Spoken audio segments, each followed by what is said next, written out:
Hola amigos de Contexto. Bueno, estoy muy contenta de estar aquí con ustedes en el estudio, con los muchachos, extrañando a Julio Ortega, que todavía no se ha animado a venir al estudio, pero él se va a animar prontamente y va a venir aquí al estudio a compartir con todos, ¿verdad? Les gusta más cómo se ve todo en el estudio de televisión que desde nuestra casa por el COVID-19, ¿verdad?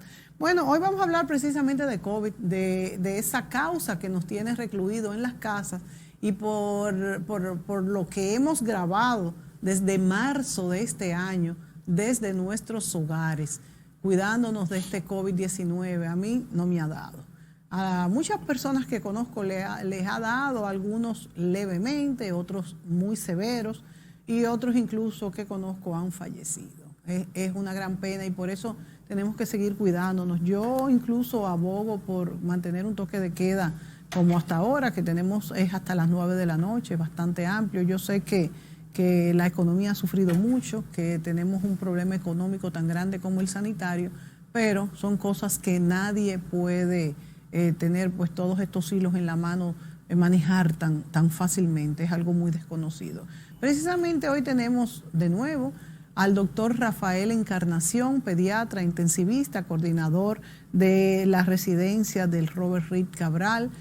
Rafael Encarnación es un investigador, amigo, además, y ha estado muy presente en nuestros programas, dándole seguimiento a lo que es esta enfermedad, este COVID-19, del que todavía tantos meses después no tenemos una situación clara en el mundo, y de hecho los países que han reabierto la economía, como por ejemplo Argentina, España y algunos otros, han tenido una situación desastrosa con un alza enorme de infectados. Por eso yo temo abrir por completo en nuestro país.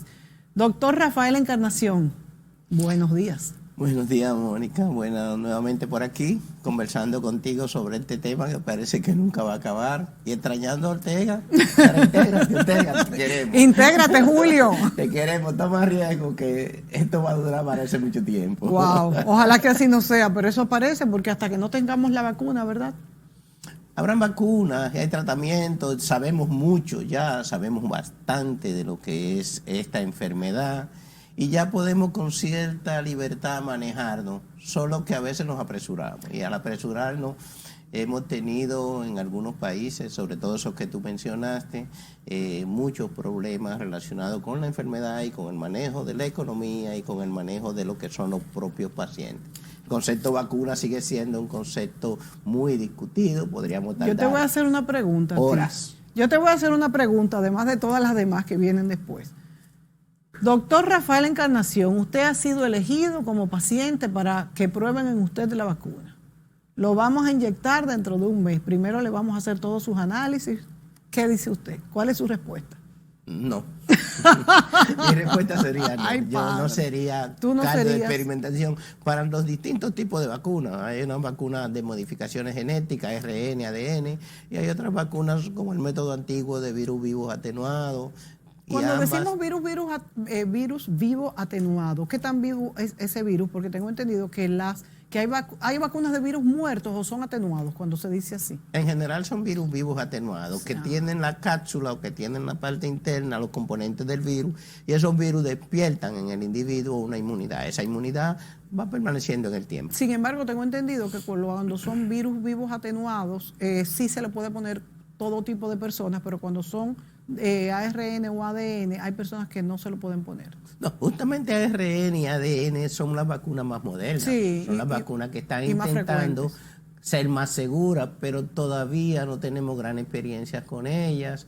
Ellas están en una vía de básicamente experimentación. Todo sería experimental. Desde la misma vacuna hasta la misma enfermedad. Una vacuna dura mucho tiempo en general para poder ser llevada al mercado. Las vacunas 3, 5 años.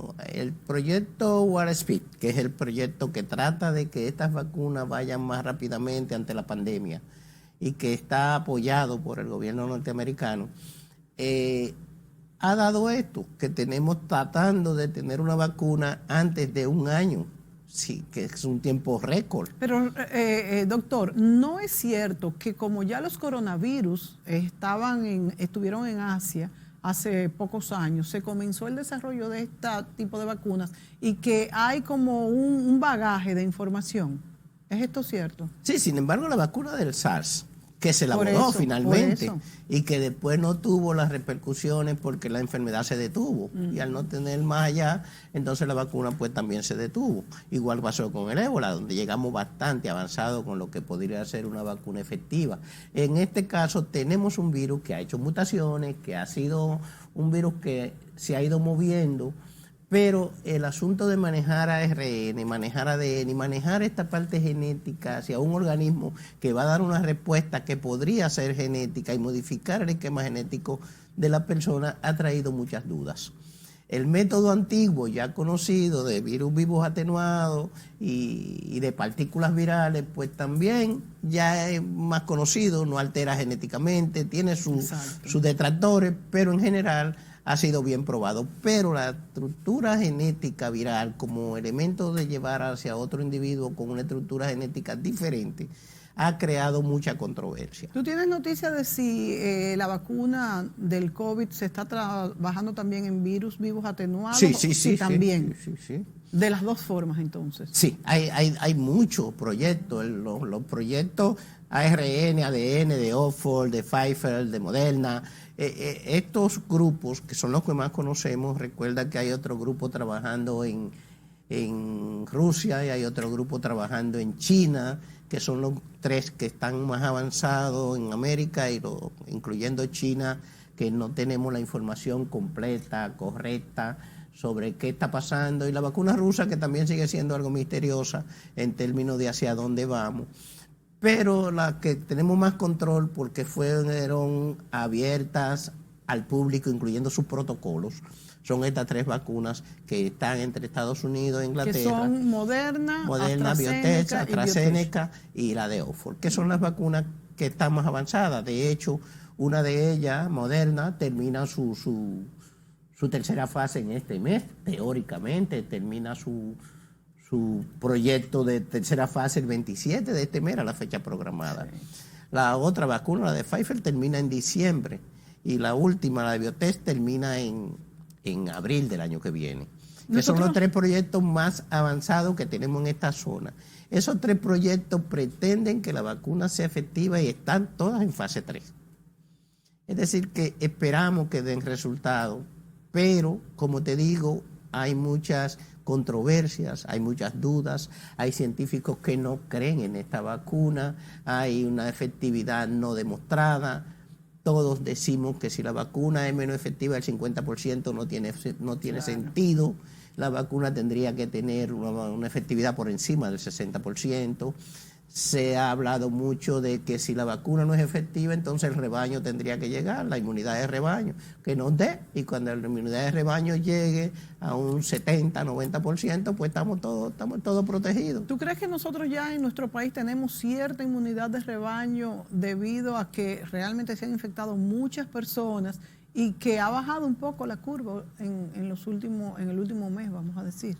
En el país hemos tenido una estabilización, no un descenso, quizás estamos en una meseta, podríamos decir, porque nosotros hemos estado en alrededor de 1.8 la letalidad, alrededor de 12, 13, pero una vez la tuvimos en 20 y pico lo que era la morbilidad, es decir, los pacientes de positivos.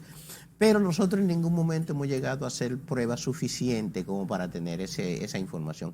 En Estados Unidos se estima, por ejemplo, que ya se han hecho estudios para la población de Nueva York, que ha sido una población más golpeada en Estados Unidos.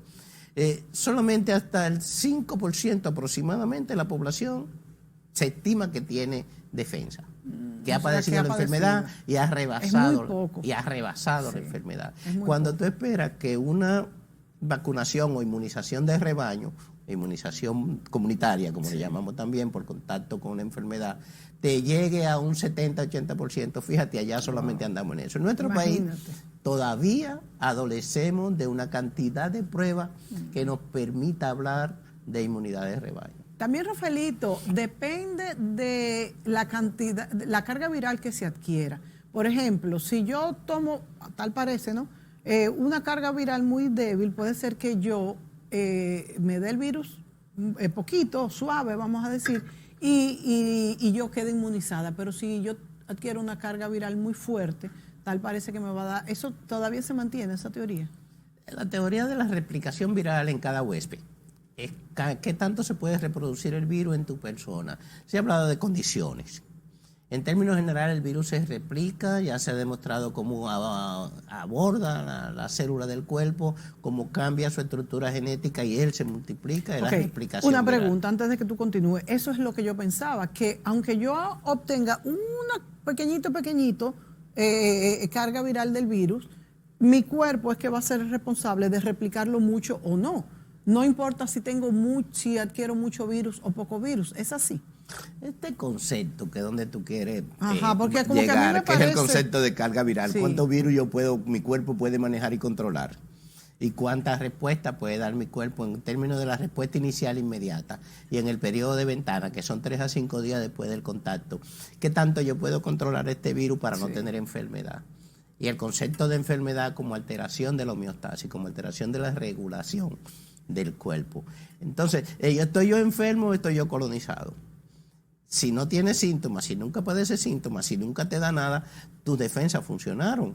Tu cuerpo no perdió su homeostasis, su regulación, pero tú puedes estar positiva para el virus. Sí. Entonces, ¿qué tanta carga viral? La carga viral es un concepto más teórico que es un concepto práctico. La idea es que si el virus llega a tu cuerpo, la reacción de control de tu cuerpo, tu inmunidad local, en el lugar por donde entra el virus, y luego la respuesta sistémica, que es la producción de anticuerpos, citoquina, etcétera, etcétera, que son los mecanismos de inmunidad que tú tienes, que son primero locales, a donde llegó el virus, a la nariz, a la garganta, a los sitios por donde sabemos que el virus generalmente va a llegar al individuo a través de la vía respiratoria. Y es el punto común de entrada. Las otras formas de entrada están en mucha discusión. Algunos lo aceptan totalmente y otros no, como son la forma de entrada a través del contacto sexual o la forma de entrada a través de la transmisión vertical madre-hijo o la transmisión por la leche materna, que son vías de transmisión que no estamos todavía totalmente convencidos y que son escasas. Rafaelito, cuando llega el virus en un cuerpo, ¿qué tanto es responsable el sistema autoinmune? Porque las personas, por ejemplo, que tienen problemas con el descontrol con el sistema autoinmune, ¿cómo puede reaccionar ese cuerpo ante un virus que lo que causa precisamente es esa tormenta de citoquinas, que es la exacerbación, tengo entendido, del mismo sistema inmunológico? Entonces, ¿cómo es que funciona? Y también tengo entendido que esta mielitis transversa, que es vamos a decir, el efecto colateral que tuvieron 2 pacientes de la vacuna de Oxford, de AstraZeneca, también es un efecto secundario del sistema autoinmune, ¿es así? Bueno, ahí entre una cosa y la otra. La mielitis transversa puede ser una lesión producida por el virus, una inflamación de la médula espinal que produce parálisis, debilidad muscular, mucho dolor como característica básica y que en general es reversible con esteroides, pero es una respuesta a la vacuna. La forma menos frecuente de manifestación del virus tan determinada por la mielitis, que es una de las lesiones que puede producir el virus adquirido en forma natural. Sí. Las partes de la miocarditis, las lesiones miocárdicas, las lesiones de Guillain-Barré, que es una forma de afección nerviosa con parálisis muscular progresiva ascendente, y son formas poco comunes. Igual lo es la forma de mantenerlo epilepsia o la forma en que puede presentarse el virus en forma poco usual. Porque la forma usual del virus ya la conocemos. Sí. La forma usual del virus son síntomas de catarro, síntomas de gripe, congestión nasal, dolor muscular, mialgia, ¿no? Y la presencia de parecido a una gripe que luego progresa hacia tos seca, neumonía y ya avanza el virus. Pero cuando te refieres a la carga viral es acumulativa.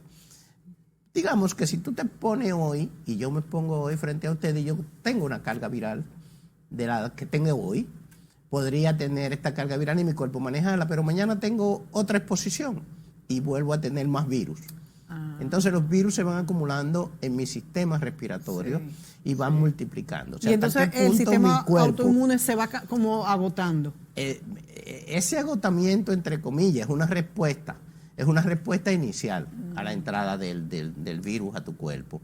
Tu cuerpo responde, tu cuerpo localiza el virus y no lo deja multiplicarse. De hecho, esta es la fase más interesante porque es una fase donde más se ha trabajado en términos de medicación, que es en la fase de replicación viral.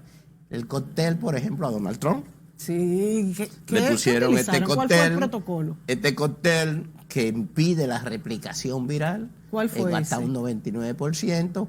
Contiene un nuevo medicamento, Regeneron, que es un anticuerpo monoclonal de experimentación. Hubo que pedir permiso a la FDA en Estados Unidos para poder administrárselo. ¿Cómo se llama? Regeneron. Regeneron. Desarrollado por Johnson & Johnson. Es un producto con el que se está trabajando mucho en Latinoamérica. Costa Rica está trabajando en él, Argentina está trabajando en él, Brasil está trabajando en él, y es un producto de mucho futuro. Son anticuerpos monoclonales específicos para el COVID-19. Debe ser muy bueno cuando se lo pusieron al presidente. Hasta ahora los ensayos están demostrando que eso va a ser el futuro. ¿Qué tanto porque este medicamento bien administrado puede impedir la replicación viral, pero hay que administrar en la fase temprana de la enfermedad para impedir justamente eso. ¿Qué tanto Regeneron hay en el mundo y qué tan caro? No, todavía está en experimentación, no está, pero la experiencia... Pero existía antes, ¿no? No, porque es para COVID. Los anticuerpos monoclonales son específicos para una enfermedad. Este anticuerpo monoclonal es específico para COVID. La respuesta inmune de anticuerpos es inespecífica. Y que después al final se convierte en una respuesta específica. Cuando la inmunidad termina, tú te quedas con defensa para ese microbio. Sí. Entonces eso es lo que te da la defensa a largo plazo. Que la puede ser en forma natural, padeciendo la enfermedad, estando en contacto, o en forma de vacuna. Eso es lo que la vacuna pretende, que tú tengas ese tipo de anticuerpos. ¿Qué casa farmacéutica está desarrollando? Johnson & Johnson es que la está desarrollando. Se le administró a Trump, el cóctel incluía ese medicamento, incluía el Remdesivir, que también es un medicamento cuya misión es impedir la replicación viral, e incluía la dexametasona, que es para reducir la inflamación. Este cóctelito, administrado en forma temprana de la enfermedad, antes de las complicaciones, parece ser muy efectivo y ser muy prometedor. Todavía es muy costoso, pero parece que tendríamos una buena... Lo interesante de estos anticuerpos monoclonales es que te producen una defensa específica para el virus COVID-19 y que te puede durar varios meses. Sí. Porque tú vas a tener durante varios meses defensa contra ese virus. Se pega, no contra otro virus. ¿Repite finalmente el COVID? Se han reportado en Estados Unidos, ahora, por propósito de todos los casos que han tenido ellos, han reportado alrededor de 4 o 5 casos. Pero no sería que no curó bien. Confirmado en forma científica que estos pacientes padecieron la enfermedad y volvió a darle la enfermedad. Aparentemente hay un defecto inmunitario que no ha sido demostrado en forma categórica, que no hemos podido decir, mira, hay una inmunidad que está alterada en ese individuo por el que él no pudo tener defensa, por lo que hemos visto, que las defensas duran 3, 6 meses y hasta un poquito más de tiempo, porque recuerda que tenemos 10 meses luchando contra este virus. Y esos pacientes eran pacientes sanos, saludables, que no tenían ningún defecto de su inmunidad, que no tenían daño previo y que repitieron la enfermedad. Es decir, que la enfermedad puede repetir. Eso estamos convencidos. Bueno, nos vamos a ir a la pausa y volvemos de inmediato.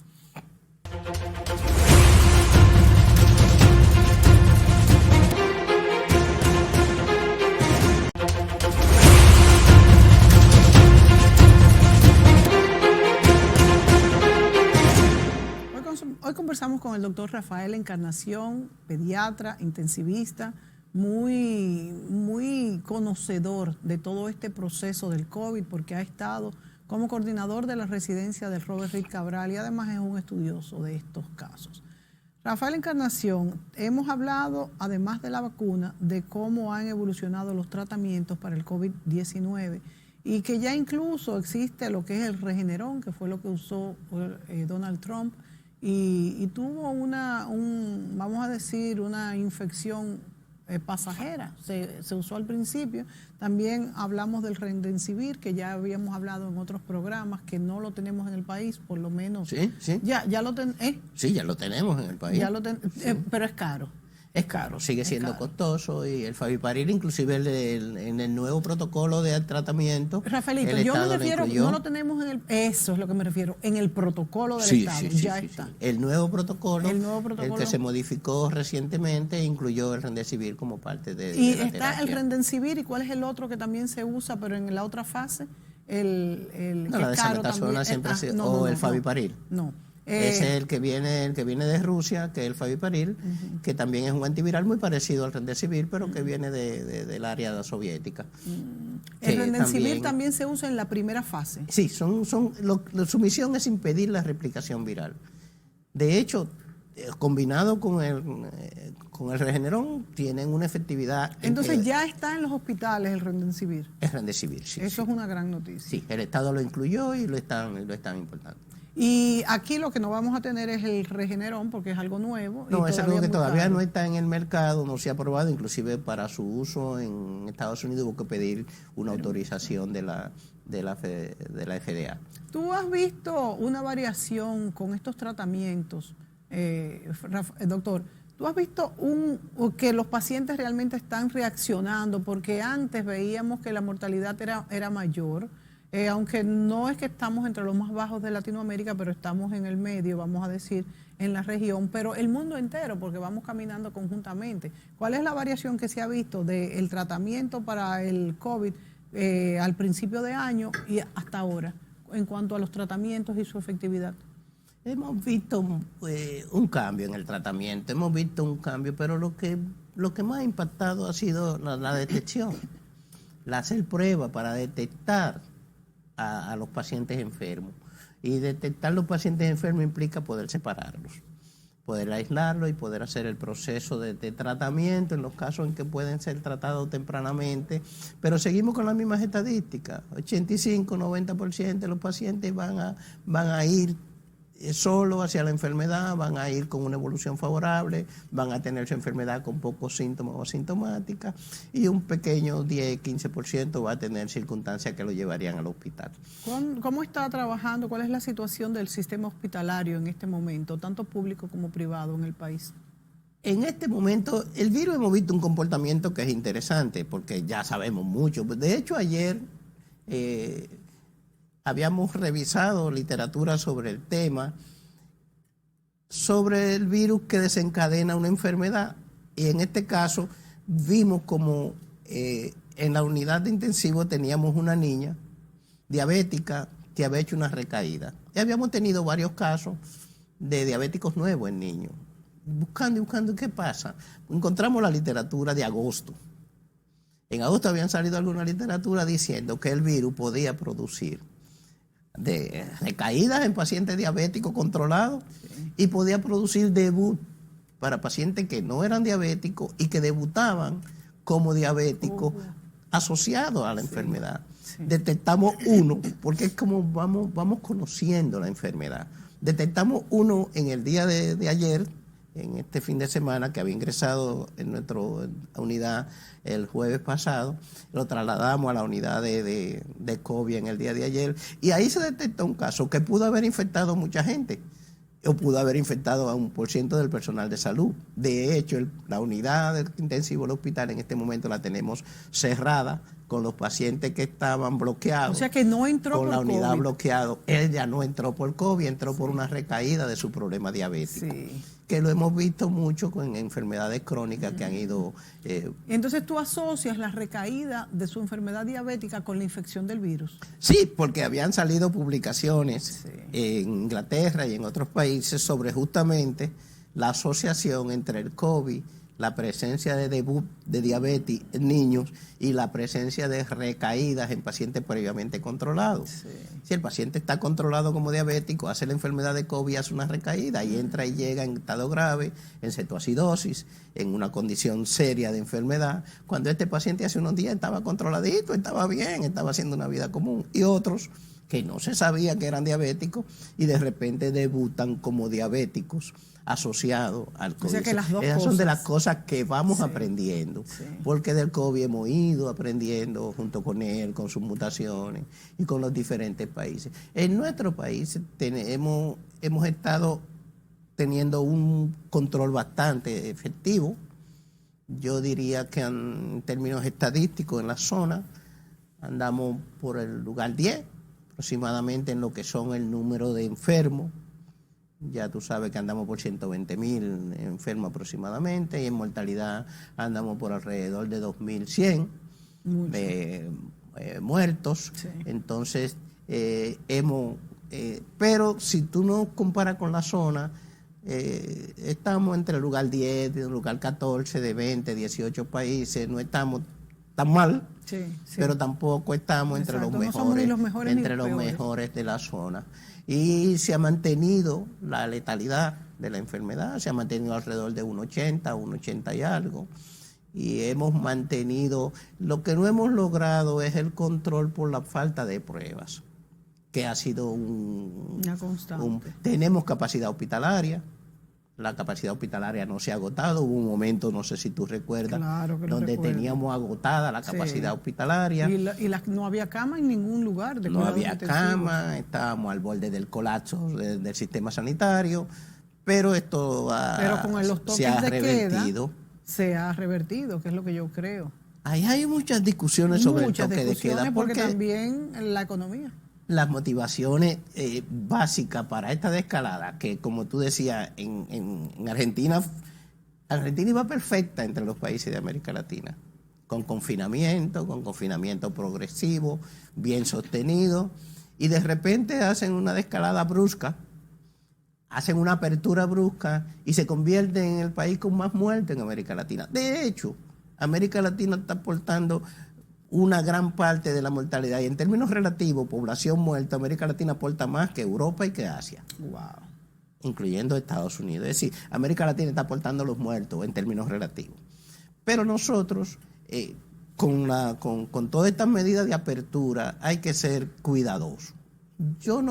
Era como el asunto en estos días, estuve en un programa donde hablábamos sobre la apertura escolar, que si presencial, que si semipresencial, que cuál es la ventaja y desventaja con esta enfermedad, y que los problemas de la virtualidad en un país que no tiene cultura de virtualidad, en un país donde una computadora, muchos de estos niños la van a ver por primera vez.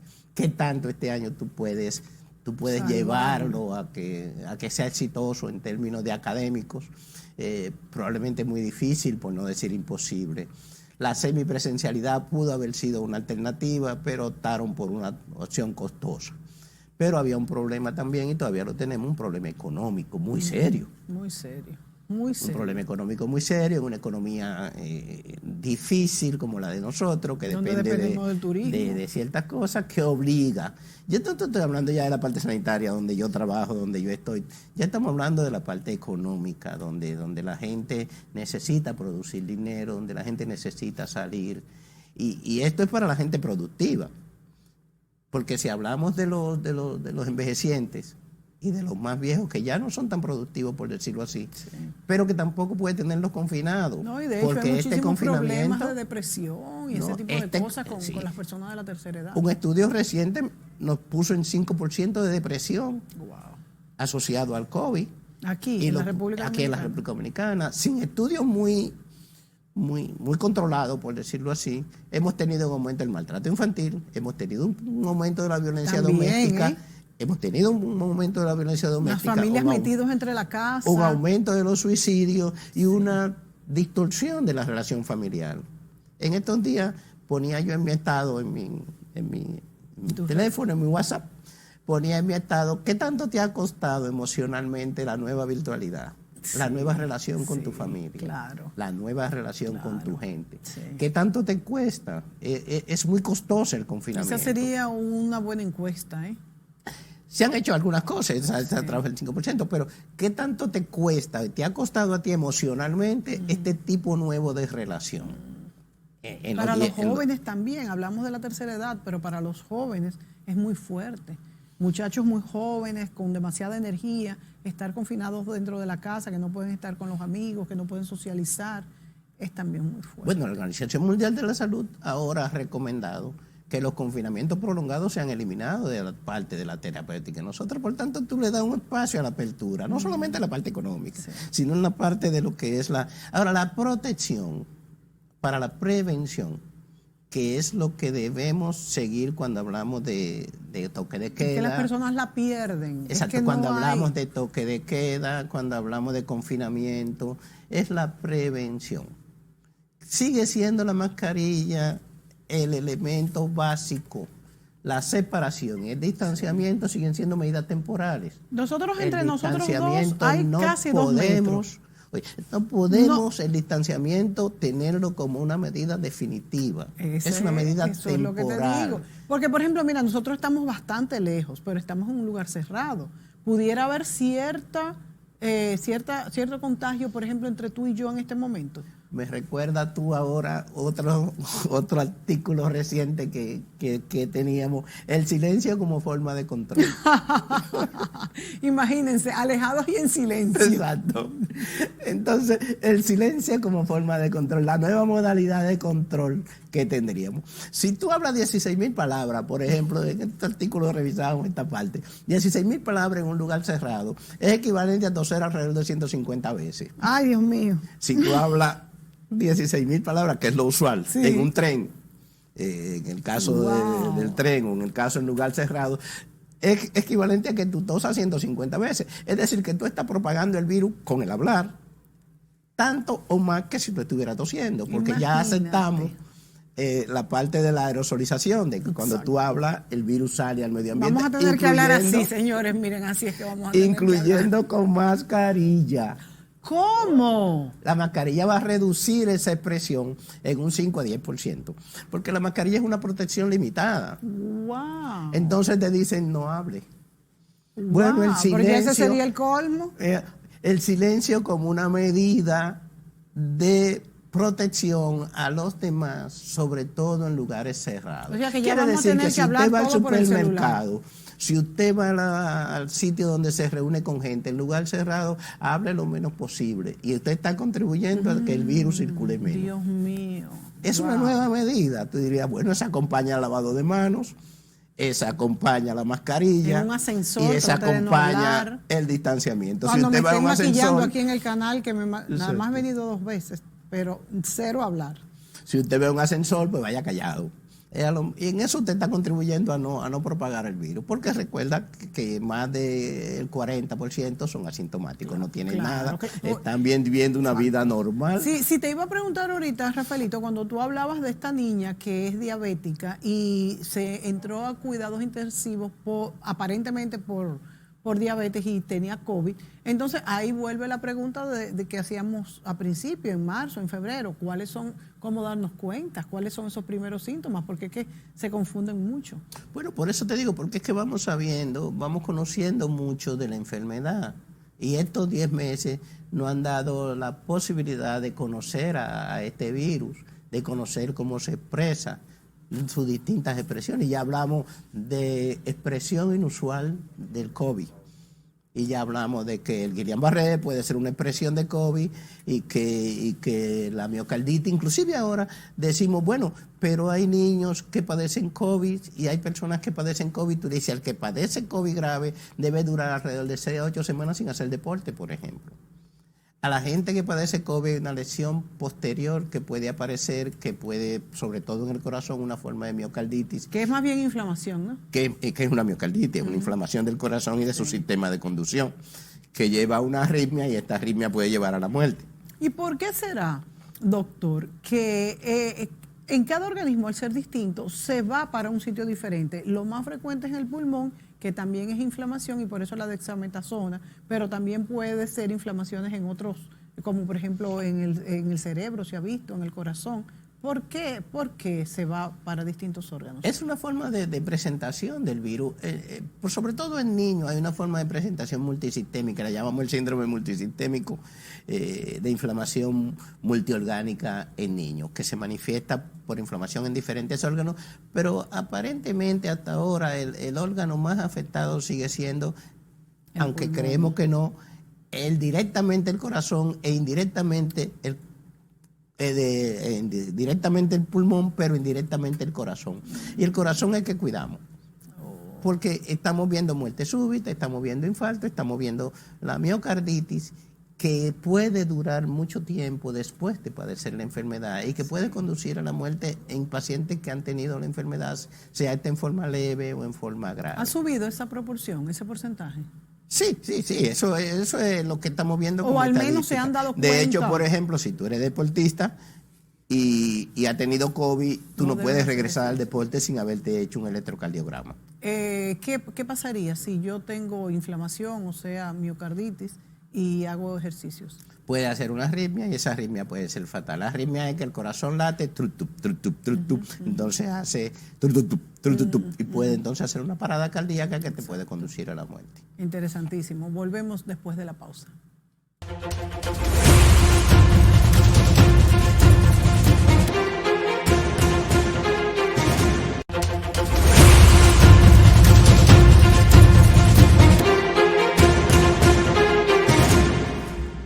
El doctor Rafael Encarnación nos acompaña en este programa y hablamos, del tema obligado, del COVID-19. Rafaelito, yo, por ejemplo, me acabo de vacunar para la gripe y también me puse la de la neumonía. Me dijeron que era aconsejable ahora más con el COVID. Yo vengo poniéndome la vacuna de la neumonía, del flu, como le dicen, de la gripe, desde el año pasado. Me la puse el año pasado y me la puse este año. Por cierto, la de este año me dio una reacción, se me puso rojo todo eso y me dolía muchísimo, no sé por qué. Entonces mi pregunta ¿es aconsejable más que en otros momentos ponerse la vacuna de la gripe, que ya la tenemos en el país? Sí, la vacuna de la gripe, la vacuna antigripal, vienen varias como casas comerciales. Acaba de llegar al país en este mes, en esta última semana. Y ya se está distribuyéndose entre todos los que la aplicamos. La vacuna es recomendable para el hemisferio. Tenemos el problema ahora de la vacuna, de la gripe, del flu, ¿no? Tenemos el problema del virus sincitial respiratorio, que es otro virus que afecta la vía respiratoria. ¿Ese es el de la neumonía, entonces? Porque yo me puse dos. La neumonía es una complicación. Que tenemos una vacuna para neumonía, porque es la vacuna de neumococo, que es el germen más común en neumonía, tanto en adultos como en niños. ¿Esa se pone en adultos una sola vez en la vida? Sí, ¿Y en los cuando niños? son adultos. Y el niño se pone en un esquema que comienza alrededor de los 2 meses, se pone 2, 4, 6, un refuerzo al año y medio.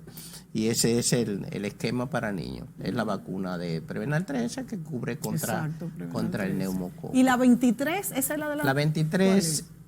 otro tipo de vacuna también de neumococo, pero que se le pone en adultos, en niños mayores de 2 años y en adultos. Y la Prevenal 13 es la que se usa para niños, pero también se puede usar en adultos. De hecho, para adultos recomendamos la Neumo 23, que es menos costosa y tiene un buen efecto. Muy bien. Pero como te decía, para el hemisferio, ahora en este periodo de invierno, tenemos 3 problemas. La gripe, el virus sincitial respiratorio, que no tiene vacuna conocida, aunque sí tiene anticuerpos monoclonales, pero ese es muy específico para uso muy, muy especial. Y tenemos el COVID. Pero entonces, este síndrome respiratorio, está hace mucho tiempo en el hemisferio y no tenemos vacuna porque la mortalidad es muy baja. El virus sincitial respiratorio, que es al que te refieres, es un virus de temporada que básicamente afecta en los periodos de invierno. En el invierno para nuestro hemisferio norte, entonces tiene... Porque nosotros no tenemos ese gran invierno. Sí, pero sí tenemos el virus con más frecuencia en esa temporada. Igual que la gripe, la Navidad de nosotros, la brisita fresca, el contacto directo, nuestra Navidad con ese frío. Pero en otros países recuerda que este frío es más violento, es más intenso. Claro, y ahí sí afecta. Y se ven con más frecuencia los casos de gripe. De hecho, la vacuna de gripe tiene una protección que anda de alrededor de entre un 60 y un 70%. No es una vacuna altamente efectiva. Sí. No igual como la vacuna de neumococo, que sí es una vacuna altamente efectiva, que anda en una protección de 85-90%. Sí, es una vacuna Ese efectiva. Microbio es mucho más peligroso entonces. El neumococo es un microbio, es una bacteria. Porque recuerda que la gripe es un virus. Sí, una vez hacíamos la diferencia entre bacteria y virus. El neumococo es una bacteria que tiene una cápsula. Esa cápsula tiene una estructura que da una respuesta inmune. Hacemos una vacuna con componentes de la cápsula y entonces el cuerpo responde y evita las formas invasivas de la enfermedad por neumonía, por neumococo. Pero el neumococo es un microbio que puede producir otras lesiones. Básicamente la lesión pulmonar es su hábitat más común para producir daño. Pero cuando ahora en esta temporada tenemos, pues estos 3 virus y a lo mejor si estas vacunas que se están elaborando empiezan a ser administradas, van a tener, recuerda también, un proceso de fase de administración. La gente común piensa que ya ahorita la vacuna está y que nos la van a poner a todos y que todo el mundo va a estar vacunado. No es así, no hay capacidad de producción. Las ideas las ideas que tienen más favorecidas, las que tienen mejor pronóstico, hablan de vacunar en fase, pero esta vacunación terminaría a finales del año que viene. Rafaelito, hay muchos artículos que he leído sobre el control de estas vacunas, de que hay como un comité mundial que va a vigilar todo esto. ¿Esto es cierto y hasta qué punto están incluidos ahí todas las vacunas que se están haciendo en el mundo, la rusa, la china, o esto solamente se refiere a las de Occidente? Ha habido un problema con las vacunas y la Organización Mundial de la Salud y los elementos. Estados Unidos le negó la ayuda a la Organización Mundial de la Salud. Eso limita el acceso para los países más pobres porque se necesita esa ayuda para que la vacuna pueda llegar en forma efectiva a los países más pobres. Como te decía antes, las 3 vacunas que hemos estado manejando están dentro de las que conocemos, tienen una regulación. Estas vacunas abrieron sus protocolos al público, a todo el que quisiera, a todos los científicos del mundo, para que vean que ellos están haciendo una vacuna que puede ser efectiva, que está dentro de un protocolo bien elaborado y que no va a hacer daño, porque recuerda que la eficiencia de la vacuna y el peligro del daño que puede hacer la vacuna es lo que pone en juego su aplicación. Si el programa Warp Speed, que es la vacuna rápida, podría estar dando resultados y se le aporta el dinero adecuado, estas 3 vacunas que son las que están más cerca, porque hay 33 que están muy cerca también, entre ahora y la mitad del año que viene, y hay 149 aproximadamente proyectos de vacunas elaborándose en el mundo. Y hay 2 vacunas que están muy avanzadas, que es la china, como le decimos, la BioNTech, y de una vacuna rusa, que como te decía ahorita, son 2 vacunas que pero no tenemos mucha información. Poco, no tenemos información fidedigna. La Organización Mundial de la Salud le pidió a Rusia que diera todos los datos alrededor de la vacuna. Ellos que las iban a dar muy baratas y que iban a regalarlas. Muy herméticos. Sí, pero todo el proceso de las 4 fases de aplicación de la vacuna, que incluye la aplicación primero al personal de salud, el personal sanitario y relacionado.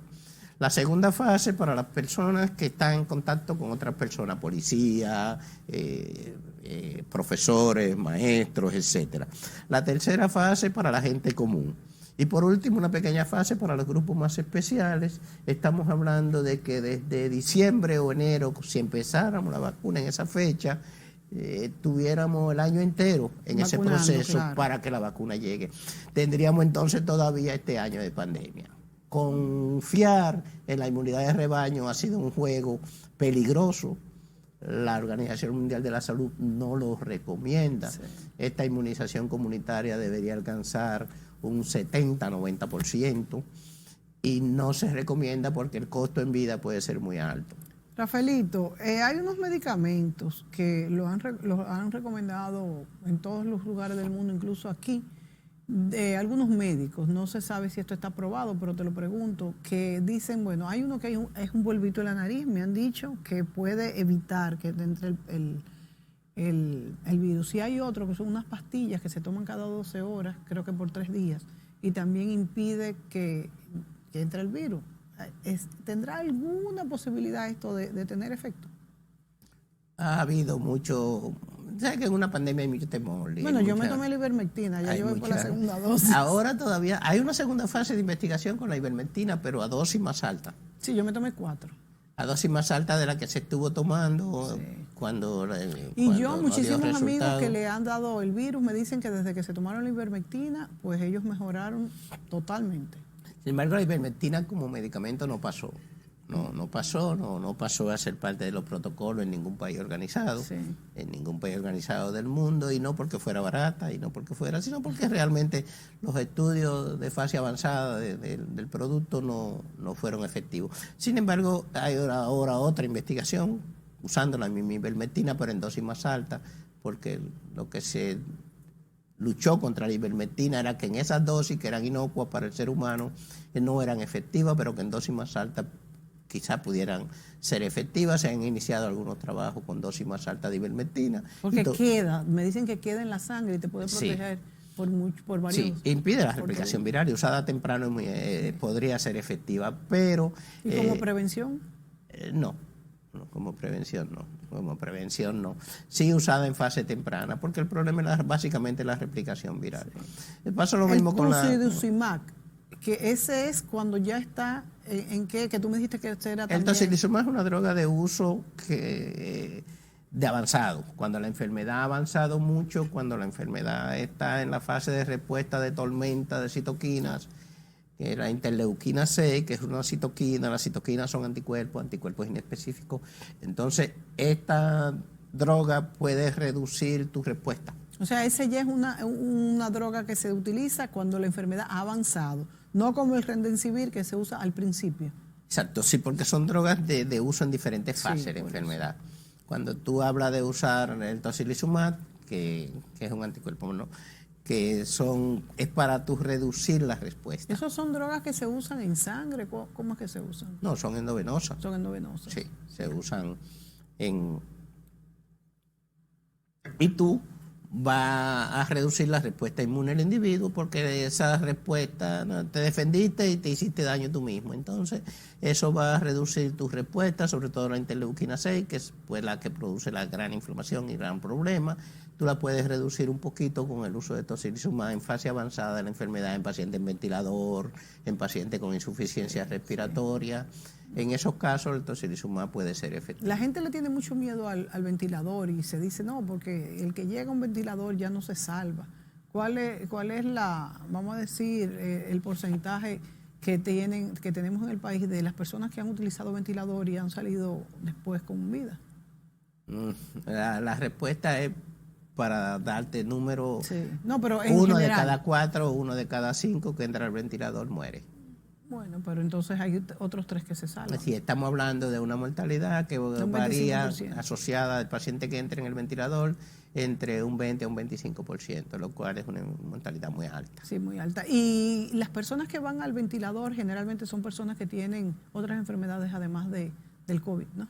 No exactamente, aunque las estadísticas han sido muy coherentes en términos de que la persona de edad avanzada en nuestro país, por ejemplo, personas que tienen comorbilidad, hipertensión, diabetes, como las dos que dominan. En nuestro medio, por ejemplo, la presencia de hipertensión en los pacientes que han fallecido es del 33%. La edad anda por encima de los 50, 60 años.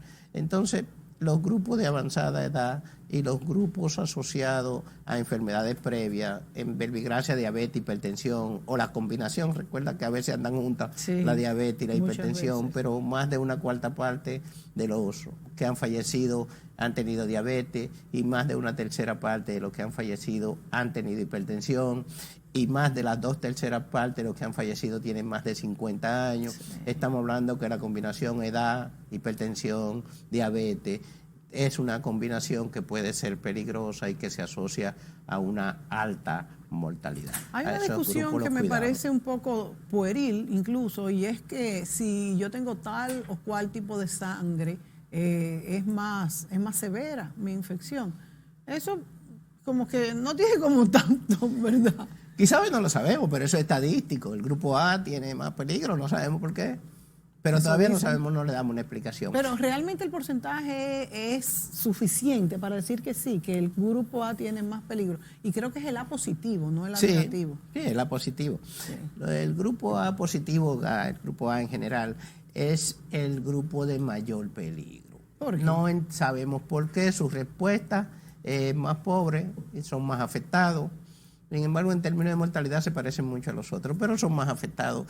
Esa parte estará en investigación posterior de por qué esa persona del grupo A pueden tener la enfermedad con más frecuencia que los que no son del grupo A. Bueno, por ejemplo, los obesos también es una...